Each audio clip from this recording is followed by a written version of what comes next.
ಸ್ನೇಹಿತರೆ, media masters ನ್ಯೂಸ್ಗೆ ಸ್ವಾಗತ. ಗೆಳೆಯರೆ, ಲೋಕಸಭಾ ಚುನಾವಣೆ ಹತ್ತಿರ ಬರ್ತಾ ಇದ್ದಂಗೆ ರಾಜಕೀಯ ಪಕ್ಷಗಳು ತಮ್ಮ ತಂತ್ರಗಾರಿಕೆಯನ್ನ ಸಖತ್ತಾಗಿ ಹೆಣಿತಾ ಇವೆ.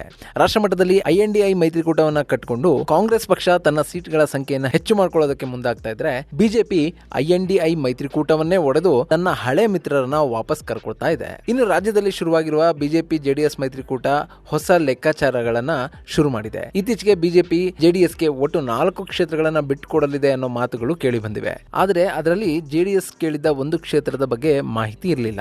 ಇಷ್ಟಾದ್ರೂ JDS ನಿಂದ ಆ ವ್ಯಕ್ತಿ ಕಣಕ್ಕಿಳಿಯೋದಾದ್ರೆ ಆ ಕ್ಷೇತ್ರವನ್ನ JDSಗೆ ಬಿಟ್ಟುಕೊಡೋದಕ್ಕೆ ಬಿಜೆಪಿ ಕೂಡ ಸಿದ್ಧ ಇದೆ ಅಂತ ಹೇಳಲಾಗ್ತಾ ಇದೆ. ಅಲ್ಲದೆ ಬಿಜೆಪಿ ನಾಯಕರು ಕೂಡ ಆ ವ್ಯಕ್ತಿಯನ್ನ ಕಣಕ್ಕಿಳಿಸೋದಕ್ಕೆ ತುಂಬಾನೇ ಉತ್ಸುಕರಾಗಿದ್ದಾರೆ. ಹಾಗೆ ನೋಡಿದ್ರೆ ಅವರು ಕಣಕ್ಕಿಳಿದ್ರೆ ಅದು ದೇವೇಗೌಡರ ಕುಟುಂಬದ ಮತ್ತೊಬ್ಬರು ಚುನಾವಣಾ ರಾಜಕೀಯಕ್ಕೆ ಎಂಟ್ರಿ ಕೊಟ್ಟಂತೆ ಆಗುತ್ತೆ. ಇಷ್ಟಾದ್ರೂ ಕೂಡ ಬಿಜೆಪಿ ಆ ವ್ಯಕ್ತಿಯನ್ನ ಬೆಂಬಲಿಸ್ತಾ ಇದೆ. ಅದಕ್ಕೆ ಕಾರಣ ಅವರಿಗಿರುವಂತಹ ಗೌರವ ಹಾಗೂ ಜನರು ಅವರ ಮೇಲಿಟ್ಟಿರುವಂತಹ ಅಭಿಮಾನ. ಹಾಗಾದ್ರೆ ಯಾರು ಆ ವ್ಯಕ್ತಿ? ಇಲ್ಲಿ JDS ಕೇಳ್ತಾ ಇರುವಂತಹ ಆ ಕ್ಷೇತ್ರ ಆದ್ರೂ ಯಾವುದು? ನಿಜಕ್ಕೂ ಅಲ್ಲಿನ ಹಾಲಿ ಹಾಗೂ ಪ್ರಭಾವಿ ಸಂಸದರ ಎದುರು ಈ ಹೊಸ ಮುಖದ ಆಟ ನಡೆಯುತ್ತಾ ಅನ್ನೋದ್ರ ಬಗ್ಗೆ ಒಂದಷ್ಟು ಮಾಹಿತಿಯನ್ನ ನಾವಿಲ್ಲಿ ನೋಡೋಣ.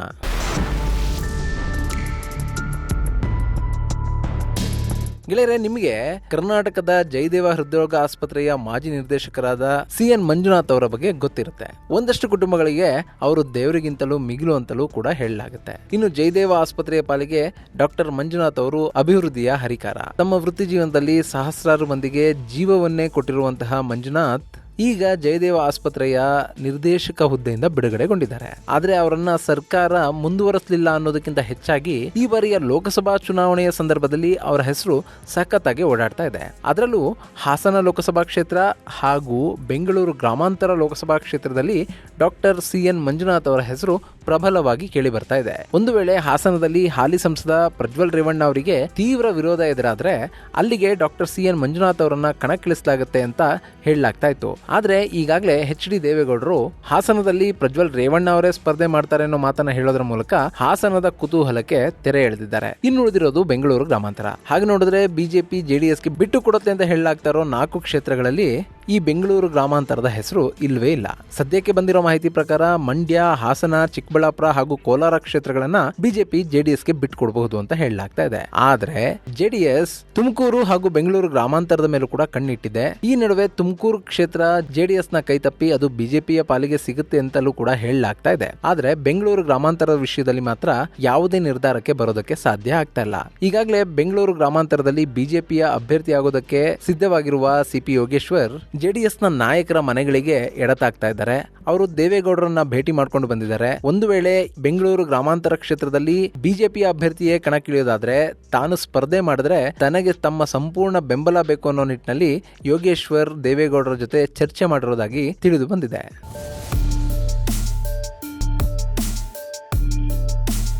ಹಾಗೇನೆ ಈ ಕ್ಷೇತ್ರ JDSಗೆ ಸಿಗೋದಾದ್ರೆ ಅಲ್ಲಿಂದ HD ಕುಮಾರಸ್ವಾಮಿ ಅವರನ್ನೇ ಕಣಕ್ಕಿಳಿಸಬೇಕು ಅನ್ನೋ ಮಾತುಗಳು ಕೂಡ ಕೇಳಿ ಬರ್ತಾ ಇವೆ. ಆದ್ರೆ ಬಿಜೆಪಿ ಮಾತ್ರ ಇಲ್ಲಿ ಬೇರೆಯದ್ದೇ ಲೆಕ್ಕಾಚಾರವನ್ನ ಹಾಕೊಂಡಿದೆ. ಅದರಲ್ಲೂ ರಾಜ್ಯ ಬಿಜೆಪಿ ನಾಯಕರು ಬೆಂಗಳೂರು ಗ್ರಾಮಾಂತರದ ಪ್ರಬಲ ಸಂಸದ ಅಂತಲೇ ಖ್ಯಾತರಾಗಿರುವ, ಕಳೆದ ಬಾರಿ ರಾಜ್ಯದಿಂದ ಸಂಸತ್ತಿಗೆ ಆಯ್ಕೆಯಾಗಿರುವ ಕಾಂಗ್ರೆಸ್ನ ಸಂಸದ ಅನ್ನೋ ಕೀರ್ತಿಗೆ ಭಾಜನರಾಗಿರುವ DK ಸುರೇಶ್ ರನ್ನ ಸೋಲಿಸೋದಕ್ಕೆ ಹೊಸ ತಂತ್ರಗಾರಿಕೆಯನ್ನ ಮಾಡಿದ್ದಾರೆ.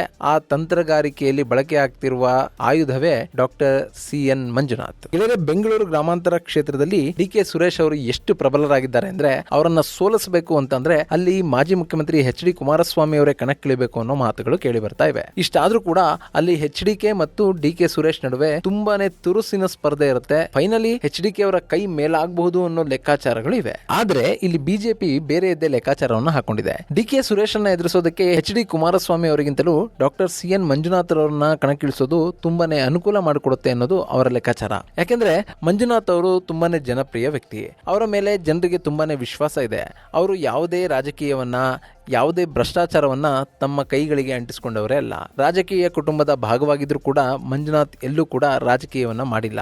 ಹೀಗಾಗಿ ಅವರ ಸೌಮ್ಯ ಸ್ವಭಾವ, ಜನರಿಗಾಗಿ ಮಿಡಿಯುವ ಮನಸ್ಸು ಇದೆಲ್ಲವೂ ಕೂಡ ಮಂಜುನಾಥ್ ಅವರಿಗೆ ಪ್ಲಸ್ ಆಗುತ್ತೆ ಅಂತ ಬಿಜೆಪಿ ನಾಯಕರು ಎಣಿಸ್ತಾ ಇದ್ದಾರೆ. ಹೀಗಾಗಿನೇ ಬಿಜೆಪಿ ನಾಯಕರು ಡಾಕ್ಟರ್ CN ಮಂಜುನಾಥ್ ಅವರು ಸ್ಪರ್ಧೆ ಮಾಡೋದಾದ್ರೆ ಈ ಕ್ಷೇತ್ರವನ್ನ JDSಗೆ ಬಿಟ್ಟು ಕೊಡಬಹುದು ಅನ್ನೋ ಮಾತುಗಳನ್ನು ಹೇಳ್ತಾ ಇದ್ದಾರೆ. ಗೆಳೆಯರೆ, ಡಾಕ್ಟರ್ ಮಂಜುನಾಥ್ ದೇವೇಗೌಡರ ಅಳಿಯ. ಈಗಿನ ಶ್ರವಣಬೆಳಗೊಳ ಕ್ಷೇತ್ರದ ಶಾಸಕ CN ಬಾಲಕೃಷ್ಣ ಇದ್ದಾರಲ್ಲ, ಅವರ ಸಹೋದರ ಕೂಡ. ಇನ್ನು ಡಾಕ್ಟರ್ ಮಂಜುನಾಥ್ ರಾಜ್ಯದ ಸಕ್ಸಸ್ಫುಲ್ ಡಾಕ್ಟರ್ಗಳಲ್ಲಿ ಪ್ರಮುಖರಾಗಿ ನಿಲ್ತಾರೆ. ವೈದ್ಯಕೀಯ ಕ್ಷೇತ್ರದಲ್ಲಿ ಅನೇಕ ಸಾಧನೆಗಳನ್ನ ಮಾಡಿದ್ದಾರೆ. ಜಯದೇವ ಆಸ್ಪತ್ರೆ ಸರ್ಕಾರಿ ಆಸ್ಪತ್ರೆ ಅಂತ ಹೇಳಿ ಆ ಕಡೆ ತಲೆ ಹಾಕೋದಕ್ಕೂ ಕೂಡ ಹೆದರ್ತಾ ಇದ್ದ ಜನರು ಜಯದೇವ ಆಸ್ಪತ್ರೆಯಲ್ಲಿ ಟ್ರೀಟ್ಮೆಂಟ್ ಸಿಕ್ಕಿದ್ರೆ ಸಾಕು ಅನ್ನೋ ಹಾಗೆ ಜಯದೇವ ಆಸ್ಪತ್ರೆಯನ್ನ ಅಭಿವೃದ್ಧಿ ಪಡಿಸಿರೋದು ಡಾಕ್ಟರ್ ಮಂಜುನಾಥ್ ಕಳೆದ 16 ವರ್ಷಗಳಿಂದ ಜಯದೇವ ಹೃದ್ರೋಗ ಆಸ್ಪತ್ರೆಯ ನಿರ್ದೇಶಕರಾಗಿ ಸೇವೆ ಸಲ್ಲಿಸಿದ್ರು. ಕಳೆದ ಜನವರಿ 31ರಂದು ಅವರ ಅಧಿಕಾರಾವಧಿ ಮುಗಿದಿದೆ. ಇಲ್ಲಿ ಮಂಜುನಾಥ್ ಅವರು ಜಯದೇವ ಆಸ್ಪತ್ರೆಯ ನಿರ್ದೇಶಕರಾದ ನಂತರ ಆ ಆಸ್ಪತ್ರೆಯ ಹಾಸಿಗೆಗಳ ಸಂಖ್ಯೆ 300ರಿಂದ 2000ಕ್ಕೆ ಏರಿಸಲಾಗಿದೆ.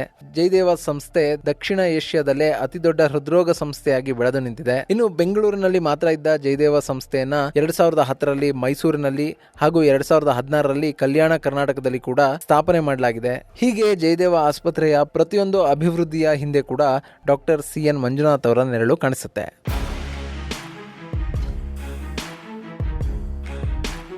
ಇನ್ನು 2007ರಲ್ಲಿ ಪದ್ಮಶ್ರೀ ಪ್ರಶಸ್ತಿಯನ್ನು ಪಡೆದುಕೊಂಡಿರುವ ಮಂಜುನಾಥ್ ನಿವೃತ್ತಿಯ ನಂತರವೂ ಕೂಡ ರಾಜಕೀಯಕ್ಕೆ ಬರೋದಾಗಿ ಎಲ್ಲೂ ಕೂಡ ಹೇಳ್ಕೊಂಡಿಲ್ಲ. ಅವರು ತಮ್ಮ ಆಯ್ಕೆ ಏನಿದ್ರು ವೈದ್ಯಕೀಯ ಕ್ಷೇತ್ರ ಅಂತಲೇ ಇಲ್ಲಿವರೆಗೂ ಹೇಳ್ಕೊಂಡು ಬಂದಿದ್ದಾರೆ. ಆದರೆ ಈಗ ಬಿಜೆಪಿ ನಾಯಕರೇ JDS ನಾಯಕರ ಮೇಲೆ ಒತ್ತಡವನ್ನ ಹೇರ್ತಾ ಇರೋ ಕಾರಣದಿಂದ ಇಲ್ಲೇನಾದ್ರೂ ಮಂಜುನಾಥ್ ಅವರು ತಮ್ಮ ಕುಟುಂಬದ ಒತ್ತಾಯಕ್ಕೆ ಸಿಲುಕಿ ಬೆಂಗಳೂರು ಗ್ರಾಮಾಂತರ ಕ್ಷೇತ್ರದಿಂದ ಸ್ಪರ್ಧೆ ಮಾಡ್ತಾರಾ ಅನ್ನೋದರ ಕುತೂಹಲ ಹೆಚ್ಚಾಗ್ತಾ ಇದೆ. ಹಾಗೆ ನೋಡಿದ್ರೆ ಬೆಂಗಳೂರು ಗ್ರಾಮಾಂತರ ಲೋಕಸಭಾ ಕ್ಷೇತ್ರ ಇದೆಯಲ್ಲ, ಇದು 3 ಜಿಲ್ಲೆಗಳ 8 ವಿಧಾನಸಭಾ ಕ್ಷೇತ್ರಗಳನ್ನು ಒಳಗೊಂಡಿದೆ. ತುಮಕೂರು ಜಿಲ್ಲೆಯ ಕುಣಿಗಲ್, ಬೆಂಗಳೂರು ನಗರದ ರಾಜರಾಜೇಶ್ವರಿ ನಗರ, ಬೆಂಗಳೂರು ದಕ್ಷಿಣ ಹಾಗೂ ಆನೇಕಲ್, ರಾಮನಗರ, ಕನಕಪುರ, ಚನ್ನಪಟ್ಟಣ ಹಾಗೂ ಮಾಗಡಿ ವಿಧಾನಸಭಾ ಕ್ಷೇತ್ರಗಳು ಈ ಲೋಕಸಭಾ ವ್ಯಾಪ್ತಿಗೆ ಬರುತ್ತವೆ. ಸದ್ಯಕ್ಕೆ ಚನ್ನಪಟ್ಟಣದಲ್ಲಿ JDS ಶಾಸಕರಿದ್ದಾರೆ. ಇನ್ನು ಕುಣಿಗಲ್, ಮಾಗಡಿ, ರಾಮನಗರ, ಕನಕಪುರ ಹಾಗೂ ಆನೇಕಲ್ನಲ್ಲಿ ಕಾಂಗ್ರೆಸ್ ಶಾಸಕರಿದ್ರೆ, ರಾಜರಾಜೇಶ್ವರಿ ನಗರ ಹಾಗೂ ಬೆಂಗಳೂರು ದಕ್ಷಿಣ ವಿಧಾನಸಭಾ ಕ್ಷೇತ್ರದಲ್ಲಿ ಬಿಜೆಪಿಯ ಶಾಸಕರಿದ್ದಾರೆ. ಈ ಬೆಂಗಳೂರು ಗ್ರಾಮಾಂತರ ಕ್ಷೇತ್ರದಲ್ಲಿ ಸುಮಾರು 21.9 ಲಕ್ಷ ಮತದಾರರಿದ್ದಾರೆ ಅಂತ ಹೇಳಲಾಗ್ತಾ ಇದೆ. ವಿಶೇಷ ಅಂತ ಅಂದ್ರೆ ಈ ಕ್ಷೇತ್ರದ ವ್ಯಾಪ್ತಿಯಲ್ಲಿರುವ ಬೆಂಗಳೂರು ದಕ್ಷಿಣ ವಿಧಾನಸಭಾ ಕ್ಷೇತ್ರ ಒಂದರಲ್ಲೇ ಸುಮಾರು 7 ಲಕ್ಷ ಮತದಾರರಿದ್ದಾರೆ. 2008ರಲ್ಲಿ ಕ್ಷೇತ್ರ ವಿಂಗಡಣೆಯ ಸಂದರ್ಭದಲ್ಲಿ ಬೆಂಗಳೂರು ಗ್ರಾಮಾಂತರ ಲೋಕಸಭಾ ಕ್ಷೇತ್ರ ರಚನೆ ಆಯಿತು.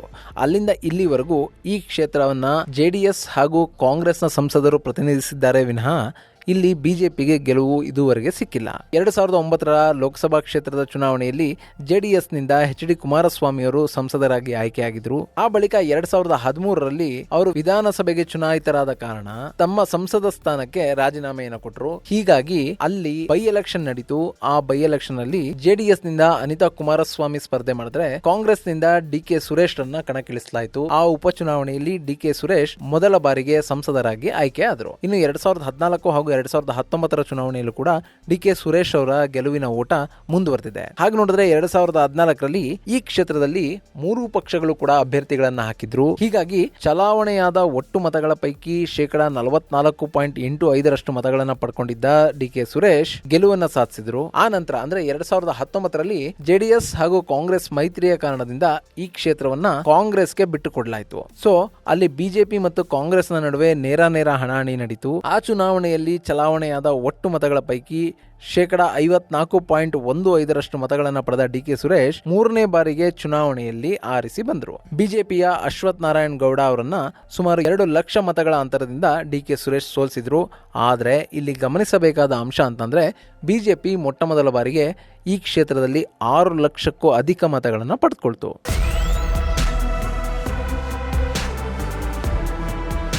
ಅಲ್ಲಿ JDSನ ಒಂದಷ್ಟು ಮತಗಳು ಕಾಂಗ್ರೆಸ್ನ ಪಾಲಾದ್ರೆ ಇನ್ನೊಂದಷ್ಟು ಮತಗಳು ಬಿಜೆಪಿ ಕಡೆಗೂ ಬಂದಿದ್ವು ಅನ್ನೋ ಅನುಮಾನ ಮೂಡೋದಕ್ಕೆ ಶುರುವಾಯಿತು. ಏನೇ ಆದರೂ 2019ರ ಲೋಕಸಭಾ ಚುನಾವಣೆಯಲ್ಲಿ ಇಡೀ ರಾಜ್ಯದಲ್ಲಿ ಕಾಂಗ್ರೆಸ್ ಪಕ್ಷದಿಂದ ಗೆದ್ದ ಏಕೈಕ ಸಂಸ್ಥಾ ಅಂದ್ರೆ ಅದು DK ಸುರೇಶ್ ಆಗಿದ್ರು. ಈಗ ಏನಾದ್ರೂ ಮಾಡಿ DK ಸುರೇಶ್ ರನ್ನ ಸೋಲಿಸಬೇಕು ಅನ್ನೋ ಹಠಕ್ಕೆ ಬಿಜೆಪಿ ಬಿದ್ದಿದೆ. JDS ಕೂಡ ಇದಕ್ಕೆ ಕೈ ಜೋಡಿಸಿದೆ. ಹಾಗೆ ನೋಡಿದ್ರೆ ಕ್ಷೇತ್ರದಲ್ಲಿ ಬಿಜೆಪಿಗಿಂತಲೂ JDS ಹೆಚ್ಚು ಸ್ಟ್ರಾಂಗ್ ಆಗಿದೆ. ಯಾಕಂದ್ರೆ ಬಿಜೆಪಿಗೆ ಬೆಂಗಳೂರು ನಗರ ಜಿಲ್ಲೆಯಲ್ಲಿನ ರಾಜರಾಜೇಶ್ವರಿ ನಗರ, ಬೆಂಗಳೂರು ದಕ್ಷಿಣ ಹಾಗೂ ಆನೇಕಲ್ನಲ್ಲಿ ಒಂದಷ್ಟು ಮತ ಬ್ಯಾಂಕ್ ಇದೆ. ಅದರ ಜೊತೆಗೆ ತುಮಕೂರು ಜಿಲ್ಲೆಯ ಕುಣಿಗಲ್ ವಿಧಾನಸಭಾ ಕ್ಷೇತ್ರದ ವ್ಯಾಪ್ತಿಯಲ್ಲಿ ಕೂಡ ಒಂದಷ್ಟು ಮತಗಳು ಬಿಜೆಪಿಗೆ ಬರಬಹುದು.